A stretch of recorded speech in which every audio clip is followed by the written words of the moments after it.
중국이 펜타닐 문제뿐만 아니라 억지로 들어와서 문화나 환경을 훼손을 하고 있고, 특히나 식당 지역에서 대중적인 규범, 특히나 흡연 같은 문제들, 그리고 자기 자리를 갖다 뺏는다든지 되게 사소한 문제지만 분위기나 민간의 여론 자체를 굉장히 나쁘게 하는데 크게 영향을 미쳤었어요. 그래서 금과 암호화폐를 얘기했죠. 암호화폐 시장에서 돈을 벌어들이는 행태로 변환이 될 것이다. 예전에는 어땠죠? 47만 불 이상이면은 다 대부분이 39.6%였어요. 근데 지금 47만 불에 속하는 분들은 오히려 그 전 단계인 32%에 속합니다. 세금이 3%가 더 낮아지게 돼요. 특히 지금 트럼프에 대한 강력한 옹호자들은 관세나 전쟁, 지경학적인 정책에 대해서는 반대를 많이 하지만 이 정책은 굉장히 기대하고 고대하는 정책입니다. 그래서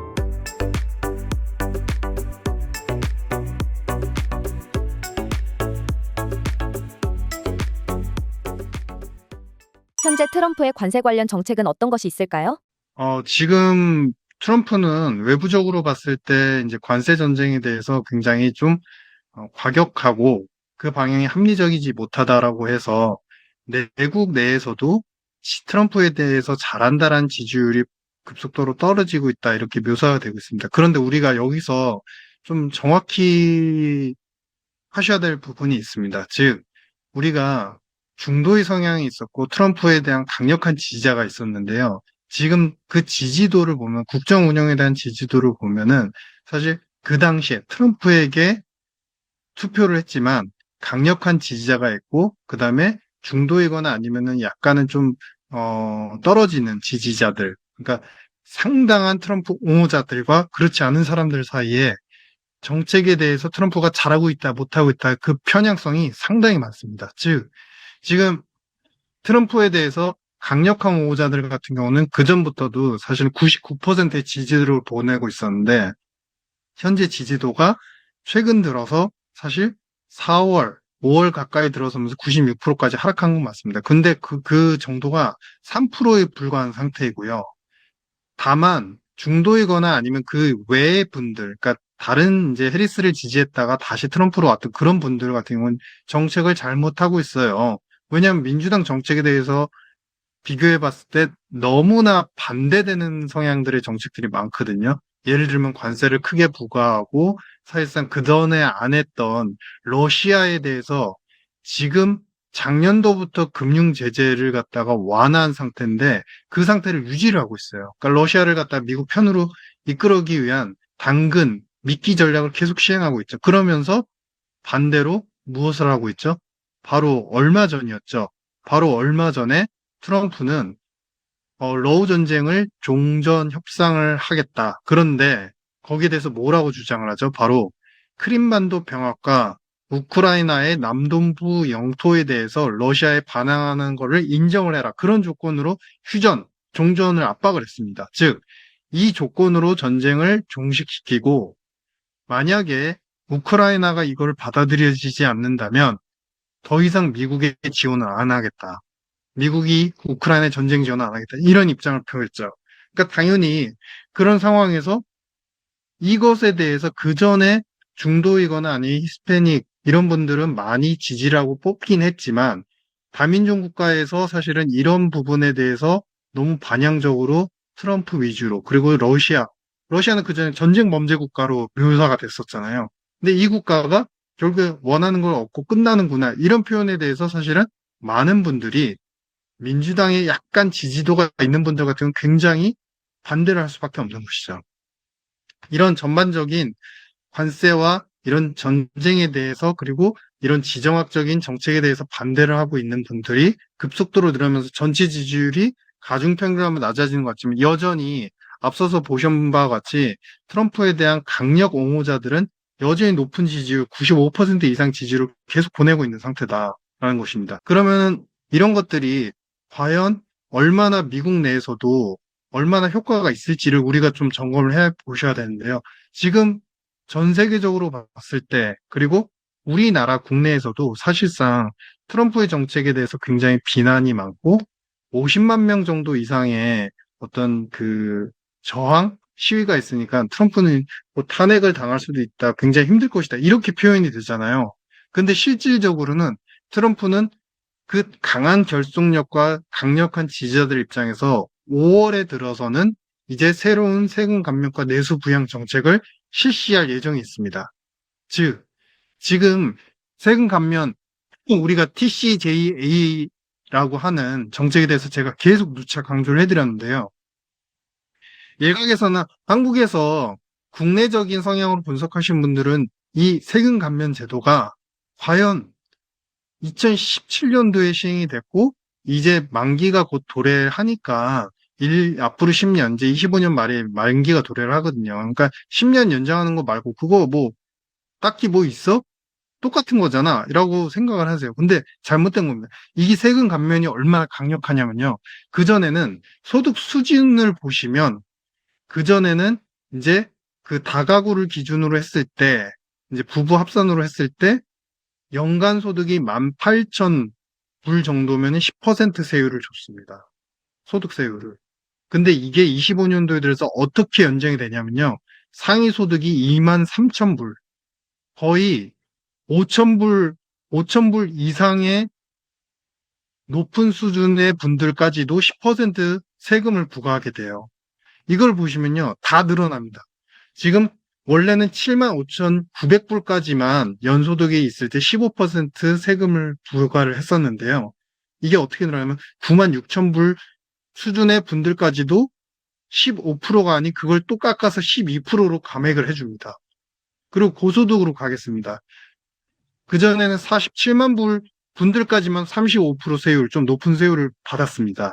그런데 75만 불까지 거의 2배 가까운 수준까지의 분들도 35%의 세금을 받게 됩니다. 예전에는 어땠죠? 47만 불 이상이면은 다 대부분이 39.6%였어요. 근데 지금 47만 불에 속하는 분들은 오히려 그 전 단계인 32%에 속합니다. 세금이 3%가 더 낮아지게 됩니다. 특히 지금 트럼프에 대한 강력한 옹호자들은 관세나 전쟁, 직영학적인 정책에 대해서는 반대를 많이 하지만 이 정책은 굉장히 기대하고 고대하는 정책입니다. 그래서 5월을 기점으로 해서 아마 이것과 함께 기업 세율 인하 정책이 같이 발표될 수 있다고 한다면 아마도 미국의 금융시장뿐만 아니라 기업에 대한 투자와 경제 심리는 굉장히 빠르게 복원이 될 수도 있다. 근데 이것을 보지 못한 상태로 지금 우리는 계속적인 비난을 하고 있다. 그래서 항상 한 박자가 늦는 정책들이 시현이 되고 있고 제가 그럼 왜 늦는다라는 표현을 여러분들께 말씀드리냐면요. 지금 일본을 우리가 반대로 보셔야 됩니다. 우리가 미국, 일본, 호주, 영국 이렇게 인도까지 포함해서 5개 국가가 우선협상 대상국에 들어갔었죠. 근데 지금 일본은요. 어떤 상태였냐면 제가 계속 누차 강조해드렸던 트럼프의 그리고 닉슨 독트린에 기반해서 관세는 안보랑 연결이 된다. 특히 이번에 경제자문위원장인 스티븐 미란이 발표한 보고서를 보더라도 안보를 비용을 분담하거나 아니면 관세를 내거나 이 둘 중에 하나를 해서 미국 경제에 동맹국들이 이익을 줘야 된다는 입장을 계속 고수하고 있다라고 말씀을 드려왔습니다. 그런데 지금 이기에 들어서 일본 같은 경우는 지금 한국과들에게 이미 미국, 일본의 안보협정 조약이 6개의 협력 체제가 있어요.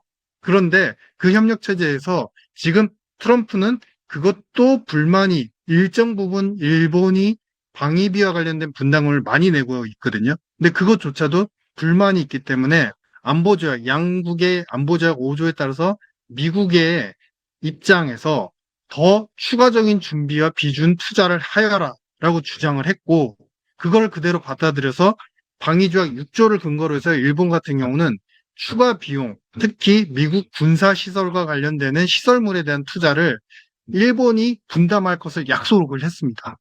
그래서 이 금액들을 맞추기 위해서 앞으로 방위조약 6조 근거로 해서 일본 GDP 2%에 이르는 금액을 앞으로 계속적으로 증액을 해서 이 안건을 충분히 만족을 시키겠다라는 입장이고 그것이 만족된다는 입장 하에서 사실 반도체와 관련되는 특히 소재와 관련되는 부분에서는 일본 같은 경우는 관세율이 거의 제로 수준에 가까울 정도로 굉장히 무관세가 될 정도로 지금 우호적으로 협상이 진행되고 있다는 게 현지의 소식입니다. 즉 얘기는 우리나라는 지금 계속 늦춰지고 있어요. 근데 이런 현상이 일기에 또 똑같았습니다. 일본은 이미 그때 당시에 아베와 그다음에 트럼프가 만난 직후에 6개의 이런 방위 관련된 안보 조약, 협력 체제가 6개가 서서히 만들어지기 시작을 했고, 그와 관련해서 거의 무관세거나 관세를 조금만 내는 식으로 반도체나 자동차 산업들이 먼저 미국 시장에 진출할 수 있었고, 그 뒤를 따라서 일본이 한 사례를 보고 우리는 그러면 왜 못했지? 라는 수행적으로 질타하는 정책과 함께 그때서부터 더 적극적으로 낼 거는 내고 어느 정도 받아들여진 그런 정책으로 우리가 전환이 됐습니다. 사실 지금 중국 얘기를 하겠지만 이러한 이제 내수부양책 이면에 이렇게 결국에 각 국가들이 관세 정책에도 특히 일본이 강력하게 지금 호응을 할 수밖에 없는 이유는요. 지금 작년도만 하더라도 일본이 가장 급선무이긴 합니다만 한국도 무시 못하는 사례입니다. 왜 그러냐면은 지금 중국이 서로 일본이다, 이거는 영유권이 일본이다, 이런 다툼이 있는 열도가 있는데, 이제 센카구 열도가 있습니다. 이 무인도 쪽입니다. 근데 이쪽에서 중국 해군이 계속 해군 함정들이 계속 거기를 갖다가 항유를 하는 거예요. 항유를 하면서 무력적으로 계속 이제 무력화된 상태에서 해군 함정이 계속 움직이는 것을 포착이 된 사례가 굉장히 여러 번 이제 관찰이 됐었고요. 특히 작년 같은 경우는 거의 어, 다우이다오 섬 주변에서 계속적으로 무력을 한 상태로 중국 정부 함정이 거의 365일 가까이를 계속 거기서 항유를 하면서 일본한테 계속적인 무력에 대해서 침공을 할 수 있거나 아니면은 군사적인 전략을 실시할 수 있는 그 위협을 계속 가해왔었죠.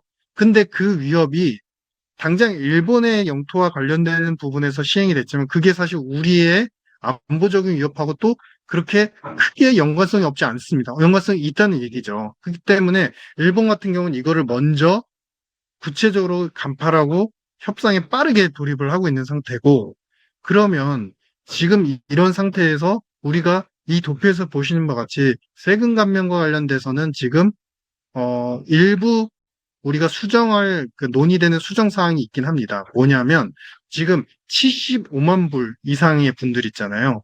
연간 소득이 75만 불 초고소득자의 경우에는 지금 세율을 37로 해놨잖아요. 근데 이게 공화당 내부에서도 이거에 대해서는 반발이 있어요. 그러니까 연간 지금 75만 불이면 거의 우리나라 돈으로 10억이 넘는 금액이거든요. 그러니까 이분들은 그래도 고율관세, 즉 그 전에 39%대를 적용을 해야 된다는 논란이 있습니다. 그래서 트럼프도 그거에 대해서는 어느 정도 공화당의 특히 초강경파가 이런 주장을 하기 때문에 이거에 응하면서 그러면 나머지 분들은 세율을 인하하겠다. 사실 이 부분이 미국 세입에서 거의 41%를 차지하는 정도의 비중으로 소득세가 차지를 비중이 큽니다. 근데 그만큼 큰 부분에 정부가 양보를 해주면서 개인들에 대한 소득세를 갖다가 완화를 시켜주고 기업 세율은 사실 이거에 비해서는 부담이 적어요. 왜냐하면 전체 세입 중에서 6% 비중밖에 차지를 안 하거든요. 그러니까 기업 세율은 사실 이것보다 더 빠르게 인하를 할 수 있다는 거죠. 그럼 이런 패키지는 어디서 나오냐? 결국에 재정의 부담은 분명히 있습니다. 하지만 관세 수입으로 받는 부분, 그 다음에 두 번째, 중국에 대해서 계속적으로 제가 강조해드린 거는 협약을 하는 것 같지만 실제로 100%가 넘는 관세율은 중국에 대해서 계속적으로 차단적인 의미에서 계속 시행을 할 수밖에 없다. 왜냐하면 중국이 물가가 너무나 상대적으로 가성비가 좋은 상품이 월마트에 많이 깔려있기 때문에 그거를 미국 국민들이 미국에서 공급이 안 되는 물건들이기 때문에 이걸 포기할 수가 없는 거예요. 그러면 억지로라도 사서 쓰게 할 수밖에 없는데 이 물건들이나 저가형 디스플레이, 기계화학 이런 부품 그 품목들은 사실 100% 관세를 매겨도 수입을 할 수밖에 없는 미국의 실정이거든요. 그러면 그 관세 수입을 가지고서 이 재정을 부족해지는 소득세를 갖다가 충당을 하면서 그렇게 되면 결국에 소득세를 인하하는 만큼 개인들의 소득은 늘어나니까 미국 내수에서의 부양은 효과는 일정 부분 있을 수밖에 없다. 근데 반대에 이제 우리 전통 경제학자분들은 이것조차도 효과는 없을 것이다. 부정적으로 이제 폄하가 되고 있고 그런 의견들이 더 덧붙여서 트럼프의 지지율은 급락을 하고 있고 이 국면은 해소 불가능하다. 이렇게 나쁘게만 묘사가 되고 있다. 그런데 정작 지금 미국은 그동안의 전체적인 프레임에서 봤을 때 지정학 부분, 그 다음에 관세 부분을 지금 이제 거의 10부 능선에서 9부 능선까지 거의 다 온 상태이고 이번에 내수부 정책을 빠르게 시행할 수 있는 그 초이점에 들어와 있기 때문에 일본은 기회를 잡고 있고 우리는 약간 미디어나 언론에서 특히나 공용화된 이런 방송에서 계속적인 비난으로만 우리가 일색 대응을 하고 있기 때문에 기회를 좀 놓치고 있는 부분이 있다. 이런 부분을 말씀드립니다. 실제로 미국에서 트럼프의 입지는 어느 정도인가요? 여러분들 좀 잘 보셔야 되는 게 지금 관세 협정과 관련돼서는 사실 톤을 낮추긴 했지만 한국, 일본, 영국, 호주, 인도 이 국가들을 제외하고는 나머지 국가, 특히 중국에 대해서는 정상무역 관계 철회를 기반으로 해서 100% 이상의 관세는 가져간다고 보셔야 돼요. 근데 이 첫 번째 사항, 그러면은 중국에 대해서 100% 이상 관세를 매길 정도로 차단적인 정책을 하는 게 미국 내에서 어떻게 받아들여질까? 중저소득층, 여기는 히스패닉, 트럼프를 뽑았던 분들도 포함이 됩니다. 근데 이런 분들 입장에서는 당연히 반발을 할 수밖에 없는 것이죠. 왜냐면은 중국에서 수입되는 상품들의 대다수가 사실은 저가형 소비재이거나 아니면 저가형 반도체 아니면 저가형 디스플레이, 노트북, 콘솔 기계 이런 쪽에 많이 소비가 되고 생활용품, 예를 들면 화장품, 화장실 용품이라든지 우리 식탁에서 이제 음식료와 관련되는 이제 우리 주방 기구들 있지 않습니까? 그런 것까지 다 사용이 돼요. 근데 그런 분들 입장에서 당연히 반발할 수밖에 없겠죠. 근데 중고소득층 그리고 트럼프에 대한 강력한 지지자들은 그 전에 내부적인 여론이 어땠나요? 중국이 펜타닐 문제뿐만 아니라 중국이 억지로 들어와서 문화나 환경을 훼손을 하고 있고 그리고 특히나 식당 지역에서 대중적인 규범 특히나 흡연 같은 문제들 굉장히 그리고 자기 자리를 갖다 뺏는다든지 이런 되게 사소한 문제지만 그 분위기나 민간의 여론 자체를 굉장히 나쁘게 하는데 굉장히 크게 영향을 미쳤었어요. 그래서 중국인들 자체에 대해서 조금 싫어하는 것도 있었고, 거기다가 사업적인 부분에서 중요한 사업 부분을 갖다가 중국인들이 차지하면서 자꾸 미국인들의 입지를 갖다가 낮추는 부분이 있다 보니까 제조업 분야에서 특히나 그런 부분이 부과되니까 러스트벨트의 제조업 중심의 그 블루칼라 계층들이 이거에 대해서 굉장히 반발이 심한 상태였습니다. 그렇기 때문에 중국 차단 정책은 일부에서 중저소득층은 반발이 분명히 존재를 하지만 오히려 다른 계층에서는 옹호를 하거나 이에 의한 효과를 기대하고 있는 상황이에요.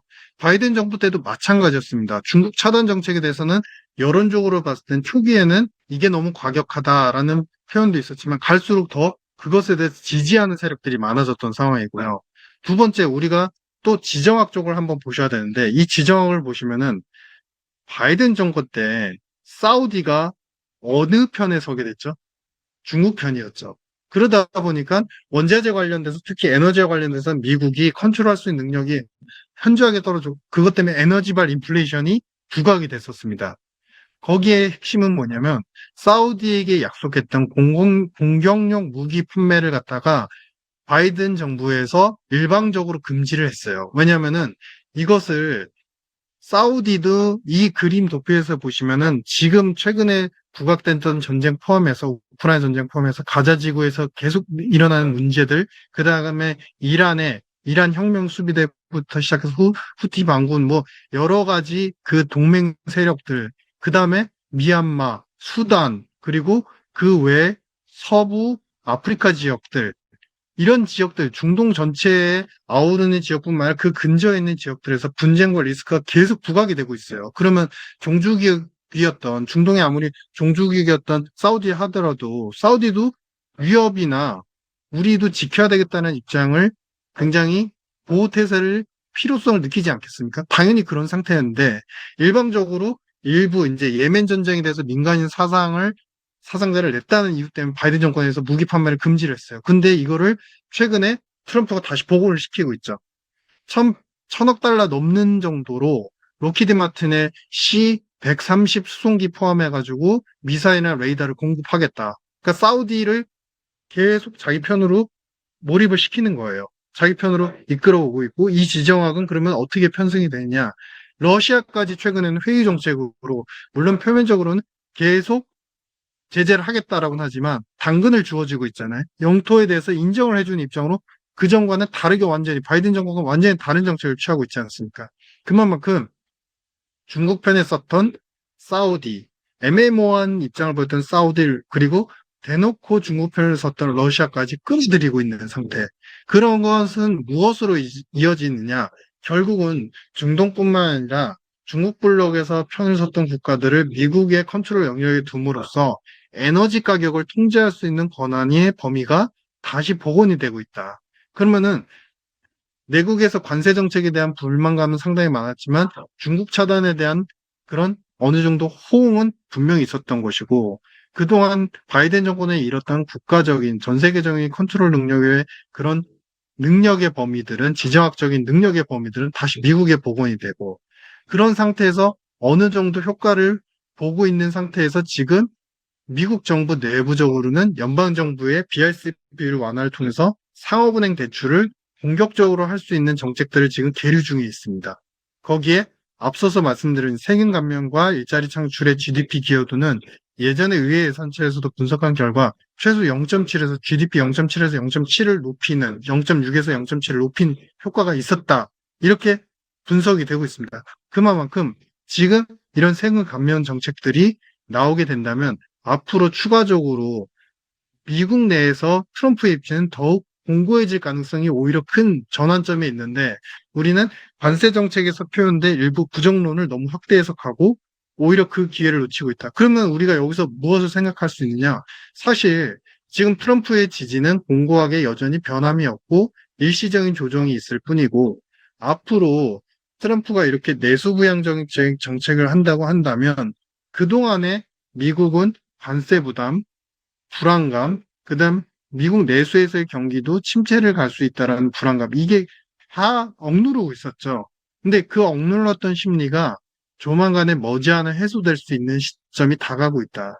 베센트 재무장관도 사실은 그 전부터 이 내수 부양과 관련된 정책을 2분기 중에, 정확하지는 않지만 2분기 중에 시행할 예정이다라고 표현을 했었습니다. 그러면 얼추 시점이 맞아 떨어지죠. 5월 중순, 빠르면 중순 아니면 하순 정도에는 이런 정책이 나올 수도 있을 것 같다.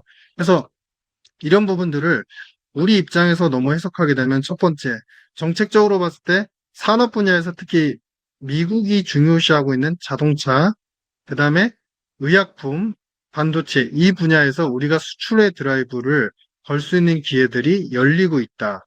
이 열리는 기회에 대해서 우리가 더 적극 노력을 해야 되는 국가적인 입장이 있는 것이고요. 이것을 그러면 지금 우리의 민간 기업들이 잘 못하고 있냐? 그렇지 않은 것 같습니다.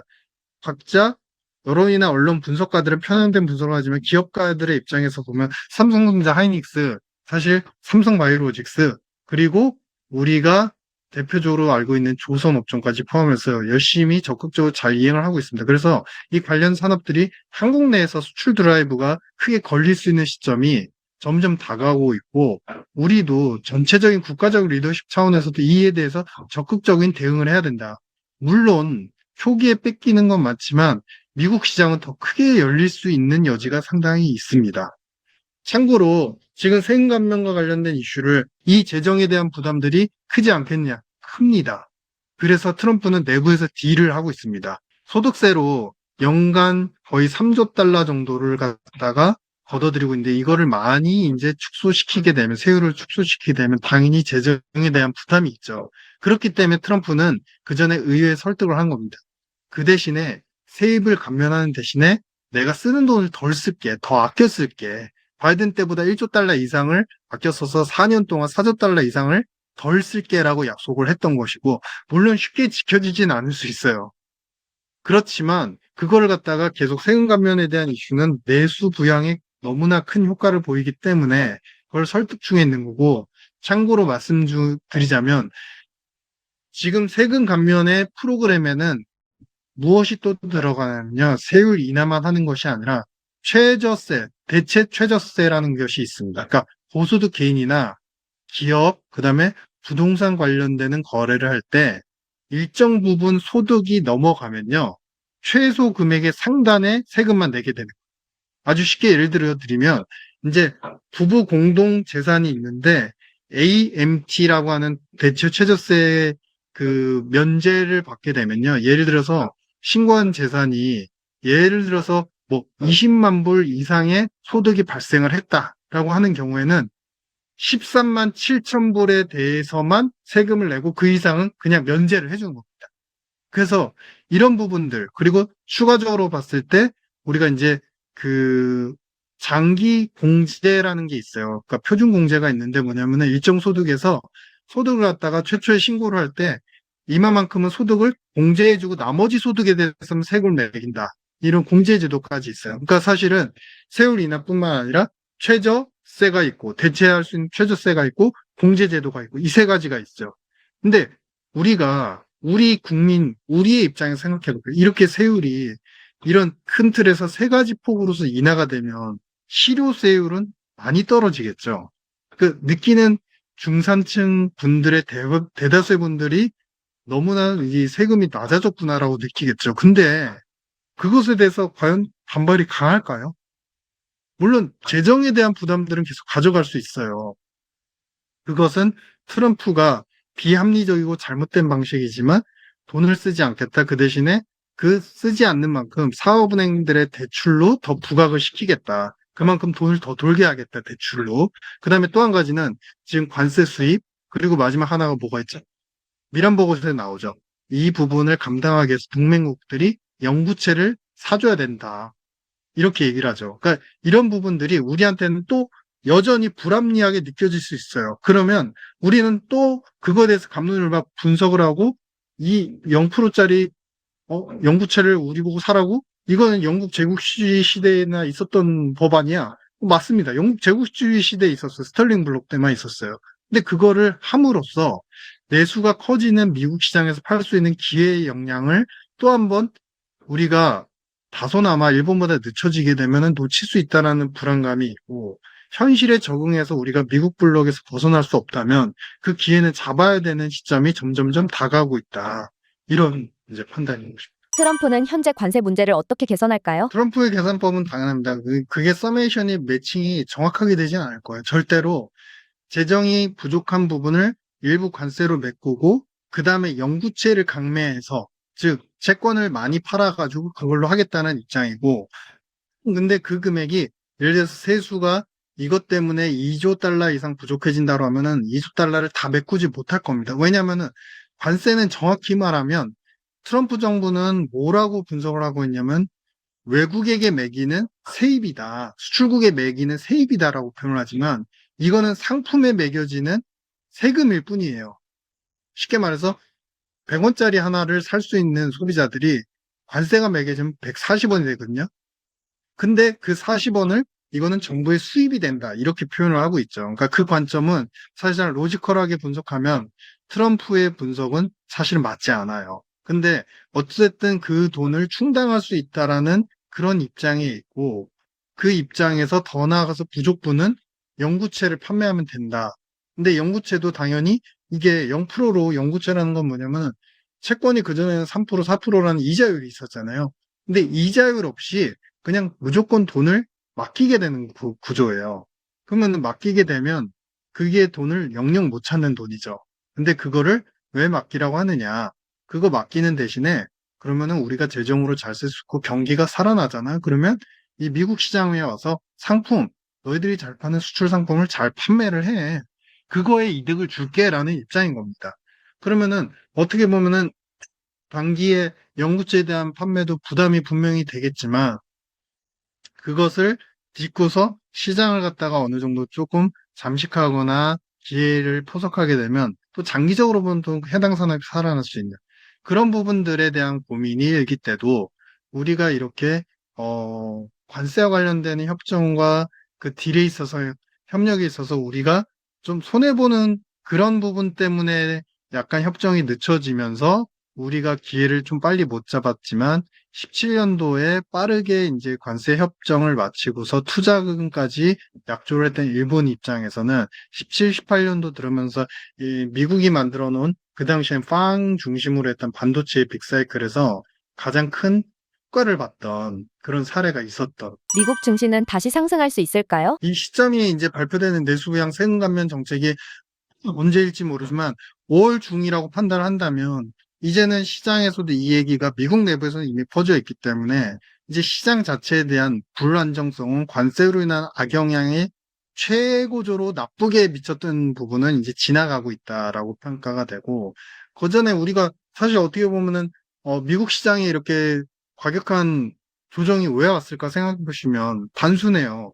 정책에 대한 기대감이 상당히 많아서 M7을 중심으로 해서 기업의 주가들, 소프트웨어, AI 주가들이 엄청 급등을 했었지만 실제로 관세 정책만 세게 나왔을 뿐 내수부양과 관련된 정책들은 안 나왔었단 말이에요. 한마디로 선물을 줄 걸로 했지만 선물을 안 주고 다른 정책만 시행하니 당연히 그것으로 인한 네거티브 이펙트들이 더 크게 밸류에이션을 싼데도 불구하고 더 깎아먹을 정도로 나쁘게 만들었던 것이고, 근데 이제 드디어 기다리던 정책들이 이제 나올 시점이 된 거죠. 그러면은 지금 시점에서는 미국 시장이 오히려 당장의 급진적인 상승은 아니더라도 안정을 찾으면서 다음의 상승 도약을, 즉 기업세율 인하까지 포함이 된다는 전제에서는 당연히 기업의 이익은 높아질 수밖에 없기 때문에 세후 이익이 높아지면 투자가 이루어지고 또다시 반도체 AI의 사이클들이 다시 재개가 될 수 있다라는 그런 기대감으로 주가는 분명히 안정적인 패턴을 볼 수 있을 겁니다. 그러면 그런 관점에서 보면 정책 드라이브도 트럼프가 관세 정책을 빨리 이번에는 일기와 다른 건 빠르게 지금 모든 걸 시행하고 있어요. 그러니까 관세는 빠르게 때릴 사람들, 때릴 국가들 빨리 때려버리고 4년 동안 협상하겠다는 거고요. 중국은 과격하게 차단 정책 딱 내버려 두고 그리고 4년 동안 어떻게 나오는지 중간중간 체크를 하겠다는 겁니다. 그 대신 그거는 상무부나 다른 기타 조약 기구를 두고서 미국 내에서도 이제 관세 모니터링은 국무부, 상무부 여러 기관에서 다 하게 되거든요. 그러니까 그런 기관에 모니터링을 하면서 지속 보고를 받겠다는 거고 그 다음 수순으로 이제 넘어가야죠. 내수부양 정책. 그렇게 되면은 미국의 시장 자체는 어느 정도 완화적인 기조를 이어갈 수 있을 것이다. 특히 이 부분이 저는 중요하다고 보는 게 지금의 세상의 흐름을 보셔야 돼요. 미국이 나서서 전 세계 교역의 악화를 초래를 하기 시작했죠. 그런데 보시면 지금 칠레도 그렇고 페루도 마찬가지고 금속물과 관련되는 부분에서 이미 국유화해서 금수 조치를 한 사례가 이미 20년, 21년, 22년도에 그때 일어났습니다. 즉 트럼프도 사실은 교역에, 전 세계 교역에 원활한 교역에 방해를 미치는 주범 중에 하나이긴 합니다. 인정할 건 인정해야죠. 그런데 이미 전 세계는 교역을 스스로 위축하거나 금수하거나 수입을 금지하거나 수출을 금지하는 그런 정책으로 이미 전 세계가 변하고 있어요. 즉, 이야기는 뭐냐면 전 세계 GDP에 대비해서 차지하는 전 세계 교역의 비율을 보시면 이미 고점 59%를 찍고서 계속 빠지는 추세. 이제는 더 이상 늘어날 수 없는 추세에 있고 반대로 보면요. 추세상 약간의 조정은 있지만 추세 패턴을 보면 전 세계 GDP 대비해서 글로벌 이제 브로드머니 우리로 치면 LF와 같은 유동성 지표인데요. 유동성의 지표는 계속 늘어나고 있어요. 특히 전 세계 금융기관이 갖고 있는 전 세계의 자산 규모는 지금 486조 달러를 보이고 있습니다. 전 세계 GDP 명목 규모로 보면 어떨까요? 100조 달러를 남짓해요. 약간 넘는 수준이에요.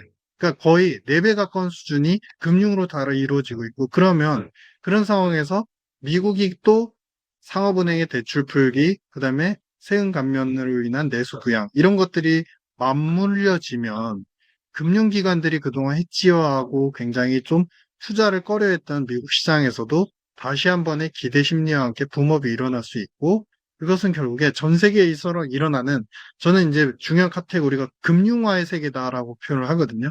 그러니까 교육과 실무 시장보다는 어찌 보면 허상 같지만 돈으로 찍어서 금융을 부강해서 그래서 내수를 부양시키는 정책들로 전 세계가 다 전환이 되고 있습니다. 심지어 중국까지도 마찬가지 패턴을 보이고 있죠. 그래서 그런 정책에서는 미국 시장이 또 한 번의 기대감과 안도감을 찾을 가능성이 커 보인다. 이렇게 분석이 되고 있습니다. 이제는 금융이 세계를 먹여 살린다는 말씀이실까요? 그렇죠. 이 지표만 보시더라도 이미 전 세계 GDP 대비한 교육은 이미 이제 15년부터 서서히 줄기 시작을 했고, 잠시 피크를 한번 보이긴 했지만 이 피크를 찍고 또다시 이제 감액되는, 그러니까 전 세계 교육은 이제는 실물 시장을 떠받치는 가장 중요한 잣대라기보다는 이미 지는 해가 돼버렸고, 뜨는 해는 뭐냐면 금융으로서 전 세계가 각국들의 금융자산의 가격이 많이 올라가고 그 가치가 높아지면서 그것으로 내수를 살리고 경기를 살리고 돈을 풀어서 그것을 더 부강하게 만들고 자산의 가치를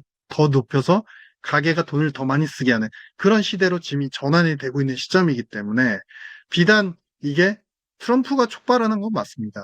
물론 거기에 대해서 이제 뭐 할 말은 없어요. 근데 트럼프가 촉발했지만 전 세계가 이미 그런 트렌드로 편향적으로 지금 다 전환이 되고 있는 시기다, 시대이다. 금융이 먹여 살리는 시대와 실물 경제 시대 사이에 충격이 커진다면 어떻게 될까요? 우리가 금융화되게 되면 쉽게 말하면 뭐죠? 그러니까 금융시장이 활발해지면서 금융으로 조달이 되는 그런 산업의 실물 부분이 있을 것이고, 금융이 더 확산되면서 금융은 당연히 가치의 상승, 자산 가치의 상승, 기업 가치의 상승을 기대하잖아요. 그럼 가치의 상승이 일어나기 힘들 그런 산업에 대해서는 어떻게 될까? 금융화된 세상에서는 자금 조달이 더 힘들어지겠죠. 그러니까 지금 이 얘기는 뭐냐면 두 번째 제가 카테고리로 생각하는 부분은 뭐냐면 전 세계 흐름은 집중화, 중앙화, 센트럴라이제이션이라고 표현을 합니다. 즉, 이 얘기는 뭐냐면 잘 되는 산업, 부강해지는 산업, 반도체가 있고 의약품이 있고 그다음에 AI가 있잖아요. 이런 산업들은 중간중간에 사이클에 그 변동은 있을 수 있지만 여기로 자금은 계속 쏠릴 수밖에 없어요. 기업 자금뿐만 아니라 채권 시장도 마찬가지인 거죠.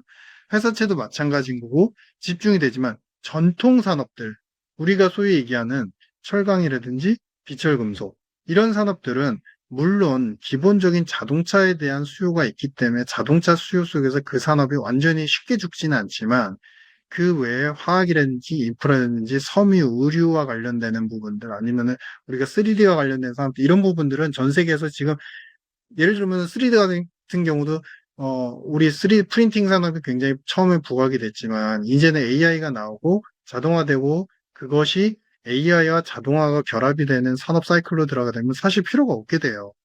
즉 사형 산업, 후퇴된 산업이 되는 거죠. 그런 산업에는 돈이 당연히 덜 몰릴 수밖에 없죠. 그 전보다 더 덜 몰릴 수밖에 없죠. 왜 금융화된 시대에서는 가치가 올라가는 쪽으로만 돈이 계속 부각이 될 수밖에 없기 때문에 그런 부분에서 전통 산업들은 더 힘들어지고 신산업들은 더 가치가 올라가면서 더 돈이 집중되는 그런 시대로 변화가 될 수밖에 없다. 이런 판단입니다.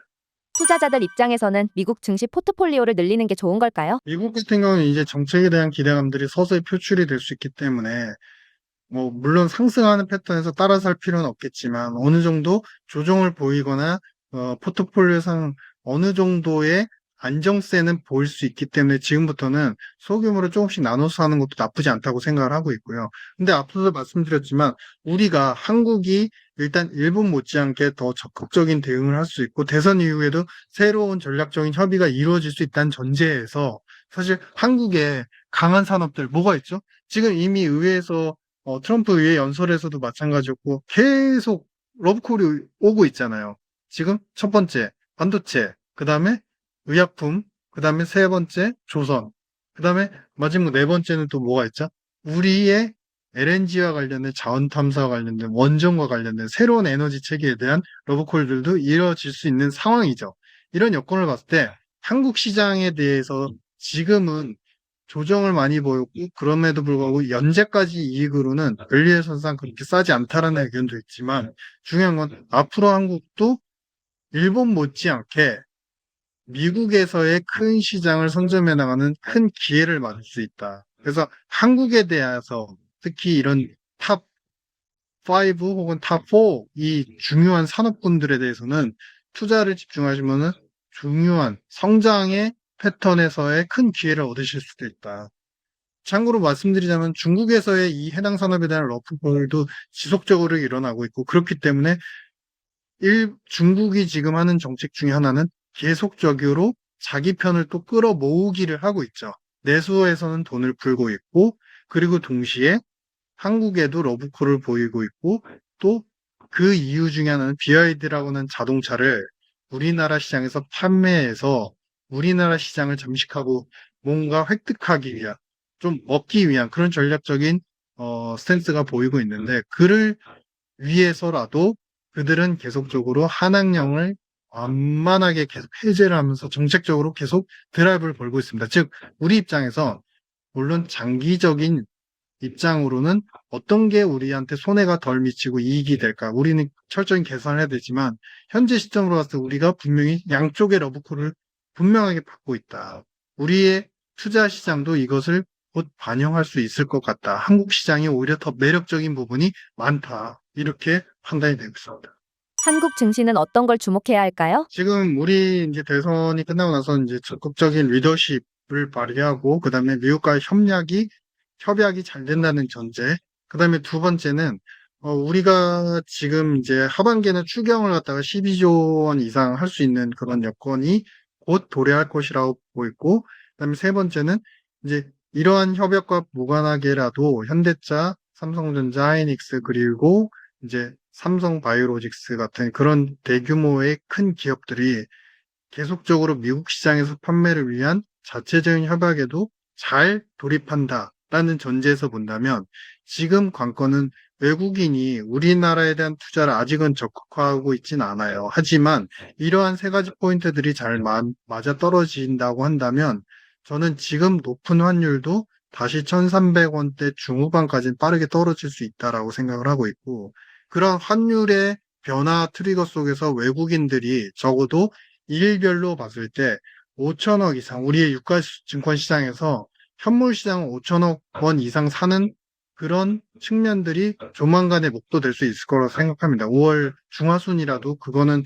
상황의 목도가 되면 그때 들어오는 외국인들의 포지션은 일시적이지 않을 가능성이 있다. 오히려 장기적으로 매수를 계속 이어나갈 가능성이 크다라고 생각을 하고 있고요. 그렇기 때문에 지금 시점에서 한국에 대한 투자는 그동안은 외국인의 흐름, 그 다음에 우리의 정치적인 불확실성 흐름, 그 다음에 관세에 의한 악영향들이 너무나 변동을 크게 미쳤지만, 지금은 완화 기조로 가는, 변동성이 축소되는 기조로 가고 있고, 이제 그 다음 레벨업을 위한 준비 단계에 지금 진입한 것 같다. 이렇게 판단을 하고 있습니다.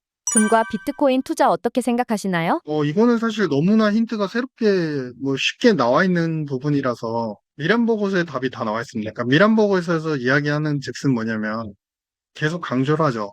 지나친 달러 강세는 동맹국들이 억지로 만든 것이다. 즉, 우리는 무역 적자 국가이고 미국은 무역 적자 국가이기 때문에 달러는 약세였어야 맞는 것이지만, 패권 통화라는 달러를 수출하는, 그건 국채 포함입니다. 패권 통화를 수출함으로 인해서, 그리고 그 수출을 많은 국가들이 계속 사는 부분 때문에 달러가 지나친 강세를 보였고, 그런 부분 때문에 이제는 그들조차도 달러가 지나친 강세를 미치는 거는 결국에 미국 경제에 침체까지 올 수 있게 하는 굉장히 크리티컬 손실을 초래할 수 있다. 그래서 그 부분들을 막기 위해서 달러 약세 정책을 취할 것이고, 이 달러 약세 정책을 위해서는 그동안에 수출했던 패권 통화인 달러 수출을 이제는 줄여나갈 것이다. 준비 자산에서도 달러의 보유량을 줄일 것이다. 그 대신에 달러를 준비 자산으로 편입하고 그거를 많이 수출하는 대신에 뭘 할 것이냐, 대체하는 것. 대체할 수 있는 준비 자산으로 두 가지를 얘기했습니다. 금과 암호화폐를 얘기했죠.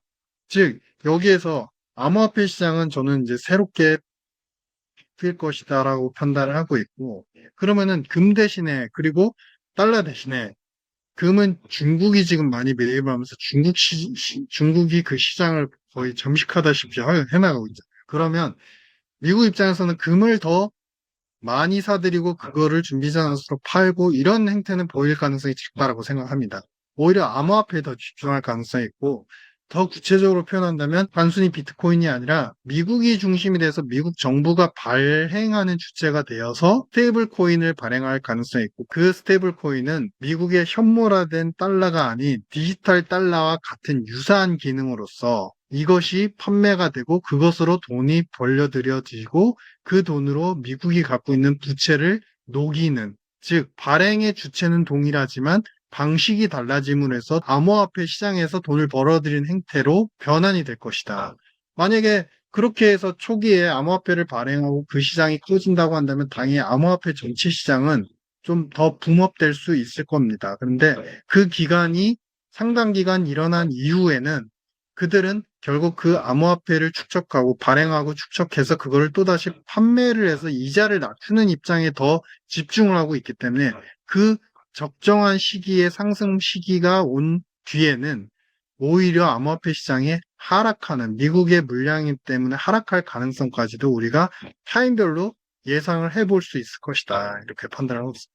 중기적으로는 상승이지만 장기적으로는 하락이라는 말씀이실까요? 그러니까 예를 들면은 아주 쉽게 1년에서 2년 사이 동안은 계속적인 발행을 통해서 미국이 달러로 인한 금융의 흑자 이득을 암호화폐를 통해서 할 수 있고 그 기간 동안은 어떤 상승의 트렌드가 더 많을 것으로 보여집니다. 하지만 2년을 넘어서 이제 3년부터 후기로 가면 갈수록 오히려 그것을 통해서 이득을 취하고 부채를 없애는 입장으로 가기 때문에 3, 4년 차로 넘어가면서부터는 오히려 암호화폐 시장이 많이 힘들어질 가능성이 있다. 이렇게 생각하고 있습니다. 미중 관세 전쟁 결국에는 어떻게 될까요? 이 게임은 단순합니다. 중국은 물건을 만들어서 팔면서 경상수지흑자로 지금까지 중국의 명목 GDP 15조 달러에 육박하는 이 규모를 지금까지 쌓아왔어요. 근데 그거를 팔았던, 즉 사줬던 주체는 누구죠? 미국이에요. 수요자는 바이해주는, 그리고 우리가 소위 얘기하는 갑은 누구냐면 미국이었어요. 이런 미국과 중국과의 싸움은 한계가 있을 수밖에 없습니다.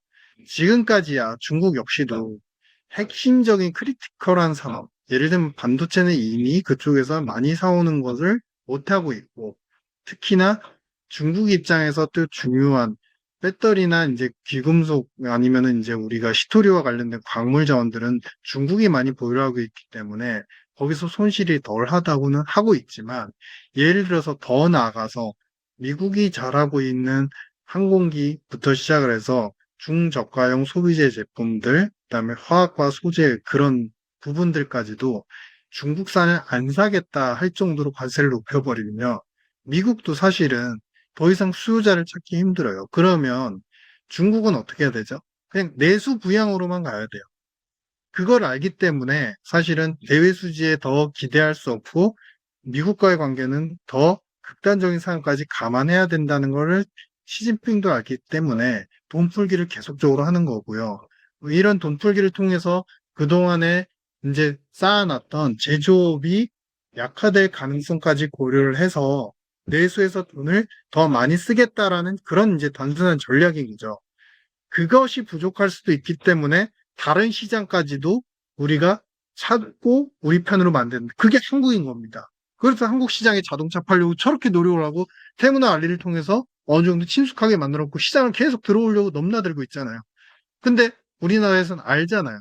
이제는 현대자동차 그리고 우리나라의 국산차 조금 비싸더라 하더라도 우리가 굳이 중국의 리스크들 AS는 어떻게 되며 자동차가 어떻게 될지 모르고 상품에 대해서 보증은 어떻게 될지 모르는 그 리스크를 지고 누가 소비자가 그걸 함부로 덥석 생명과도 안전과도 연결된 자동차 제품을 덥석 살 수 있겠습니까? 그만큼 이런 산업적인 구조로 봤을 때는 중국이 불리할 수밖에 없는 산업이고 사실은 구조적으로 봤을 때 미중의 싸움이 아닌 거죠. 겉으로는 싸움이지만 미국의 일방적인 압박과 강압인 거죠. 거기에 대응해서 중국은 그것을 뚫고 나가기 위해서 이 위기를 뚫고 나가기 위해서 자기 편을 계속 모으는 국면일 뿐이다. 단순히 증시가 그동안에 많이 올랐던 미국이 조정을 크게 보이고 있고 많이 떨어져 있던 중국이 주가가 오른다는 그 이유만으로 중국이 이기고 있는 것처럼 해석이 되는 거는 저는 논리상 맞지 않다 생각을 합니다.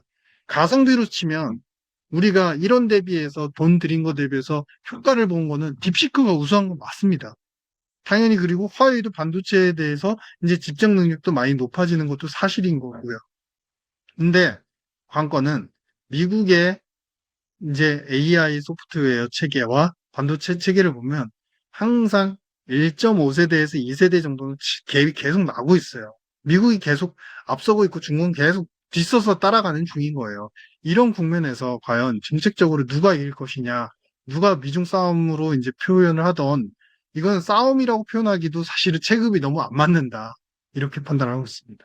웅달책방 구독자분들께 마지막 한 말씀 부탁드립니다. 우리 한국의 많은 지식인들, 분석가들, 훌륭한 이제 이코노미스트들, 전략가들 많으시죠. 근데 우리의 또 SNS, 그다음에 미디어, 유튜브 세상에서 굉장히 좋은 정보들이 많은 건 사실입니다. 그런데 중요한 거는 이런 미국의 흐름이 뉴스 플레이로 그때그때 나오는 뉴스를 보고 나면 사실은 지금 당장 너무 불안하고 미국이 마치 갈 길을 잃어서 우리도 이제 시장이 패닉으로 가고 경제도 안 좋은 쪽으로만 갈 것 같은 불안감을 많이 느끼게 돼요. 그럴 경우에 전략적으로 5개월 후, 6개월 후, 7개월 후의 흐름을 미리 읽지 못하면 항상 뒤늦은 투자와 뒤늦은 기업 전략들이 나오면서 후회를 할 수밖에 없는 국면이거든요.